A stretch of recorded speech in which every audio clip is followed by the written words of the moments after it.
Hey guys, what I wanted to do today was go through a complete breakdown of the menstrual cycle and female physiology in general. I'm well aware that a lot of females don't understand what a normal menstrual cycle looks like and the changes that are expected in each phase of the cycle. I think that it's very important that we have an understanding of this before we introduce PEDs. And then we'll be able to develop a greater understanding of why we implement certain compounds within an off season and within a prep. So, without an understanding of female physiology and the ovarian cycle, we cannot fully serve our female cohort. We need to appreciate the complexities of female physiology, and with that understanding, develop our ability to coach females to a high standard. So, within the reproductive system, our key hormones are going to be the hypothalamic hormones, which is the gonadotropin releasing hormone, the anterior pituitary hormones, which is going to be your FSH and your LH, and your ovarian hormones, which is going to be your estrogen, your androgens, and your progesterone. And what we can see here is that estrogen causes a negative feedback on the anterior pituitary and the hypothalamus. As estrogen rises, it suppresses the release of LH and FSH. If fertilization does not occur, then the drop in estrogen and progesterone removes the negative feedback and the levels of FSH begin to rise again and the cycle restarts. A disruption of any of these communications and feedback loops results in alterations of hormonal levels, which can lead to disorders in the reproductive cycle. So ultimately, ovulation, reproduction, and menstruation can be affected. So what do these hormones do? So your gonadotropin releasing hormone sends the initial signal in a pulsatile fashion to the anterior pituitary to regulate downstream flow. Anterior pituitary translates the signal and regulates the flow and downstream of the glands, releasing FSH and LH, sometimes one more than the other. And the follicular stimulating hormones, they are imperative for the first half of the cycle. They stimulate the growth of the ovarian follicle. They are essential for the production of estrogen, and they promote the growth of the endometrial lining. Your LH, so your luteinizing hormone, works in conjunction with FSH, is imperative for the instigation and maintenance of the second half of the cycle, responsible for the secretion of progesterone and androgens, and crucial for the triggering of ovulation and the maintenance of the luteal phase. So what we can see here is that we have our primary and secondary pathways for sex hormones. So the precursor to all steroid hormones is cholesterol through the loss of carbon atoms. From pregnenolone, we have the formation of the first steroid hormone being progesterone, and then we have the formation of estrogen from androgens via the enzyme aromatase. Our secondary female sex hormones, so all forms of estrogen are synthesized from androgens, which we saw in the previous slide. So female testosterone is primarily produced in the ovaries, and this helps to build muscle, support bone growth. It has neuroprotective effects, it supports sexual health, and it improves body composition. Other androgens are produced in the adrenals, so this is going to be like your DHEA, DHEAS, and your, I cannot say this word for the life of me, androstenedione. I'm not even going to try. So the effects of elevated androgens in females. Effects of elevated androgens in females, with even minute increases of androgens in females, it can have massive effects. So elevated testosterone can impair insulin sensitivity and glucose tolerance, which causes insulin resistance, and negative implications on body composition. So we'll have more fat accumulation. And where might we see elevated testosterone levels in women? And this would be PCOS. So the effects of testosterone in women are small due to low levels, and levels remain relatively stable outside the small breast at ovulation. And women have about 1/15 of the testosterone that males have. The female reproductive cycle relies on a constant interplay between estrogen, testosterone, and progesterone. This pattern is regulated by that pulsatile signal from the gonadotropin releasing hormone from the hypothalamus. With high levels of stress comes a downregulation in FSH and LH. With that, a high secretion of cortisol. So where might we see our female cohort in a stressful environment? And that's going to be in a prep scenario. So here we can kind of see the effects that then chronic stress has on the signaling. And we can see that again here with the sex hormone pathway. So during periods of stress, our body works hard to produce cortisol, which is one of our stress hormones and is much needed, a built-in natural alarm system. Progesterone is a precursor to cortisol, meaning our body needs progesterone to make cortisol. When we are stressed, cortisol goes up to put our body on a high alert to deal with the demand and challenge at hand. And as progesterone is used in cortisol production, progesterone levels will then go down. So that's why commonly in a prep scenario, we see female progesterone drop, and that might be one of the first bioidentical compounds that we introduce from a hormone replacement therapy perspective. So the sex and stress hormones are in constant state of balance. We see competitor outcomes rely on a low percentage of body fat and a high degree of muscle mass. The effects of stress on what is already a high-cost process are compounding and often the biggest barrier to sustained progression in females. As a result, we see multiple issues arise with HPTA suppression that leads to skewed hormonal profiles. Managing stress, nutrition, recovery, sleep, and overall circadian rhythm are foundations to the maintenance of this process. In some cases, using optimized exogenous bioidentical hormones to restore the baseline hormonal profiles is needed for better outcomes and overall health considerations.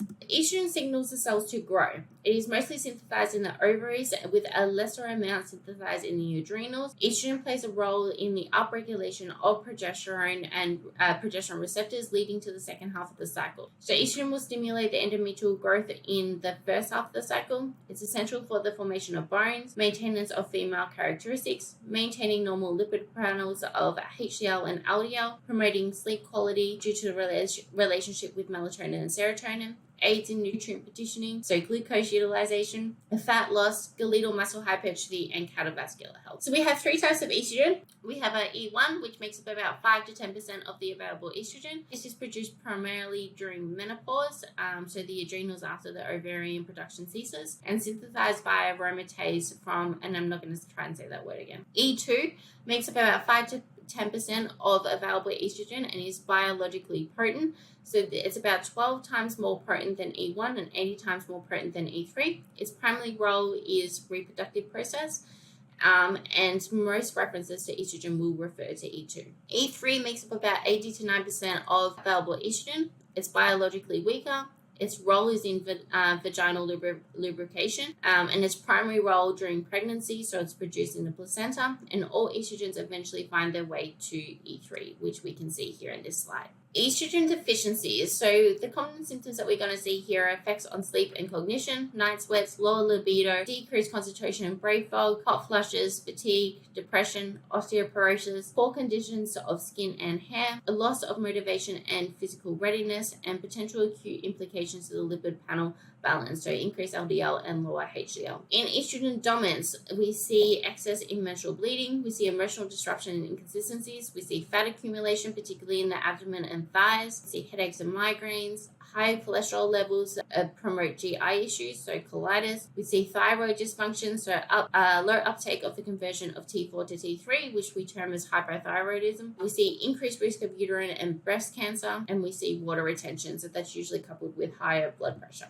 Estrogen is conjugated in the liver and excreted through urine and stool. Supporting the liver detoxification pathways is essential for urinary excretion. Nutritionally, fiber and fat is essential for the excretion of estrogen through stool. Weakened liver function can lead to a low capacity for excretion and detoxification. This brings about higher estrogen availability and inevitably the negative implications of estrogen dominance. So progesterone tells the cells to mature.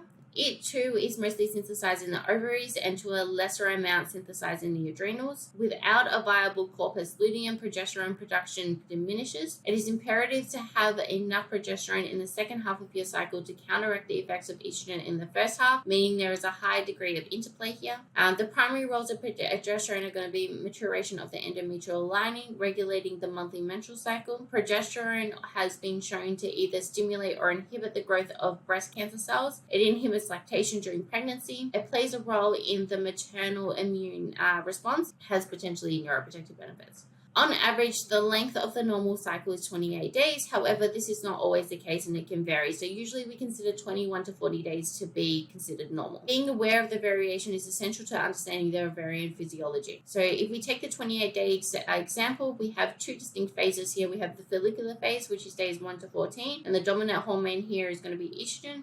We have our luteal phase, which is going to be the second half of the cycle, so days 15 to 28, and the dominant hormone here is going to be progesterone.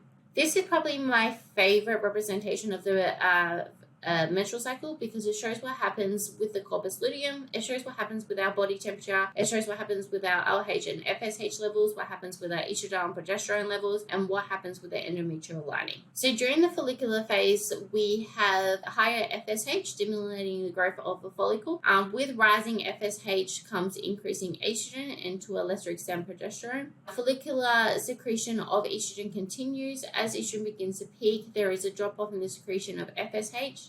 This drop off signifies the choosing of the graphene, which is the mature follicle, and the remaining follicles involate and die, but not always the case, which is what we see in PCOS. So the graphene follicle continues to secrete increasing amounts of estrogen. This increasing estrogen encourages the growth of the endometrial lining.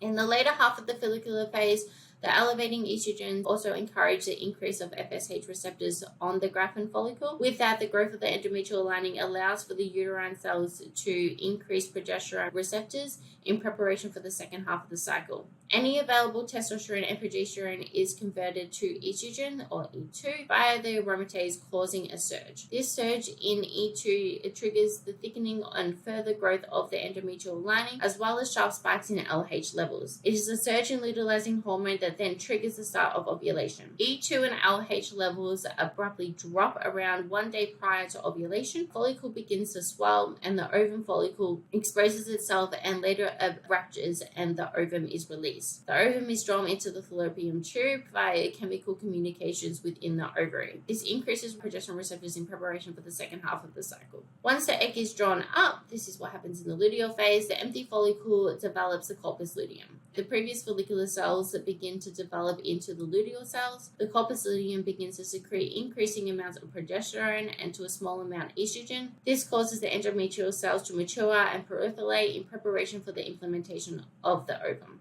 The increasing levels of progesterone causes a negative feedback loop with the HPA axis, reducing the production of both FSH and LH. The surge in progesterone is also proportionate to the extent of the surge in estrogen in the earlier phase of the cycle. In order to balance the effects of estrogen, progesterone must reach the same levels, and this is essential for the optimal functioning of the cycle. At around day 26 of the cycle, a built-in timing mechanism signals the degeneration of the corpus luteum. With that, progesterone abruptly drops in the absence of fertilization. So when we put that all together, the female reproductive system and menstrual cycle rely on constant interplay. This is where we see the effects of sleep, nutrition, and overall health become an utmost importance. Coaches have a responsibility to understand all the working parts before we can dive into the direct considerations of programming, nutrition, and PED prescriptions.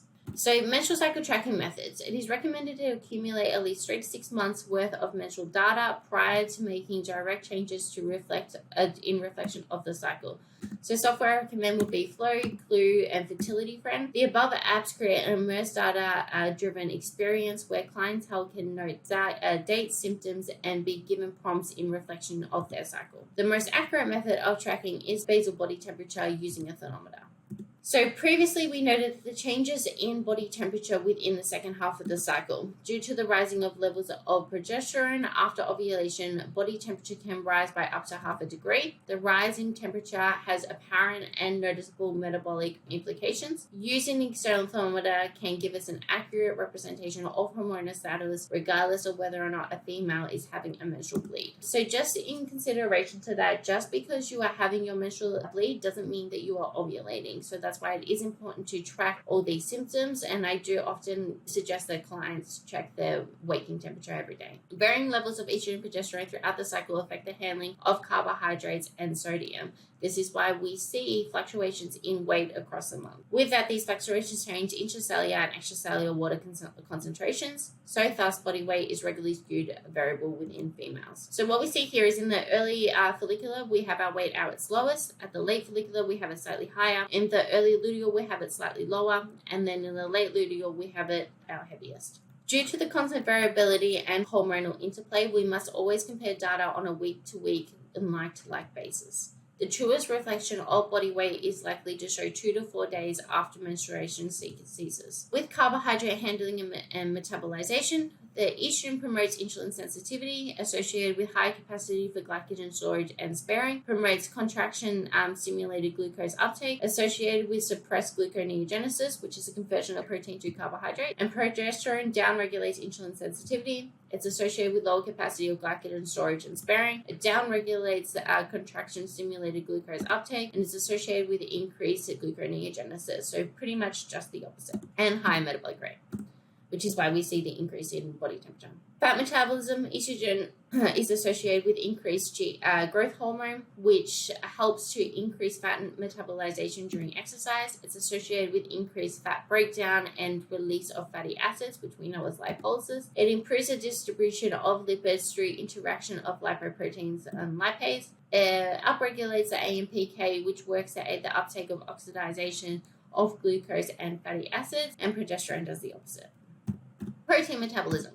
Estrogen works to reduce protein degradation. Estrogen has more anabolic potential and is associated with a higher propensity for hypertrophy, and progesterone does the opposite. So in summary, during week 1, the early follicular phase, we're going to see the lowest calorie requirements. We're going to see increased insulin sensitivity. We're going to see increased carbohydrate utilization. We're going to see increased fat utilization, reduced protein degradation. And during week 2, during the late follicular phase, we're going to see low but still higher caloric requirements. We're going to see further increased insulin sensitivity, further increased carbohydrate utilization, and further increased fat utilization, and further reduced protein degradation. In the week 3, so the earlier luteal phase, where progesterone starts to rise, we're going to see high calorie requirements. We're going to see decreased insulin sensitivity. We're going to see decreased carbohydrate utilization, decreased fat utilization, higher protein degradation. And in the last week of the luteal phase, we're going to see the highest calorie requirements. We're going to see further decreased insulin sensitivity, further decreased carbohydrate utilization, and further decreased fat utilization and highest protein degradation. So hopefully that kind of gave you an overview of what to expect during your menstrual cycle, what symptoms we should be looking out for, and the reflection that this will have both on our body weight. And then in later videos, you'll be able to kind of reference this into considerations to PED usage and hormonal replacement therapy.